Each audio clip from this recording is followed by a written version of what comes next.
pārsvarā romilu malšanas un presēšanas tuneļu maisā mašīnas tiek izmantotas, lai maltu mitrus graudus. Šogad varbūt tas nav tik aktuāli, jo pagaidām graudi nāk no lauka gandrīz sausi, un izskatās, ka tuvākās dienās būs vēl sausāk.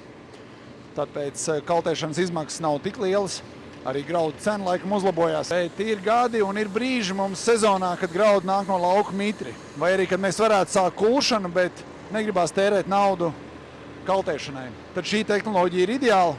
Mēs varam lobarībai sākt vākt nost graudus ātrāk nekā pārtikai, un jo mitrāk, jo labāk. Ideāli būtu, ja graudu mitrums būtu ap 30, bet šajās dzirnavās var malt graudus, protams, arī pilnībā sausus un ar sausumu 15, 16, 17, 20% un konservēt šajos te tuneļu maisos un glabāt visu cauri gadu un pat ilgāk.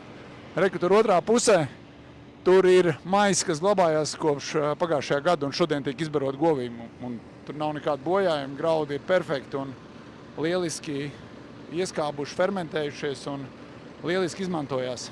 Kas jāņem vērā, ka šīs te mašīnas ir dažādas jaudas, spējas samalt dažādu daudzuma graudus stundā, jo jaudīgāka mašīna, jo ražīgāka mašīna, jo tai ir vajadzīgs lielāks traktors. Šitais ir ļoti jaudīgs.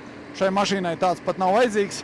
Un, protams, arī graudu ielādēšanas tehnika un kausam jābūt atbilstoši šai te mašīnas ražībai. Tā, visiem iesaku mitru graudu malšana un konservēšana ar romilu mašīnu rilatas piegādātajos tuneļu maisos. Visiem veiksmi, čau!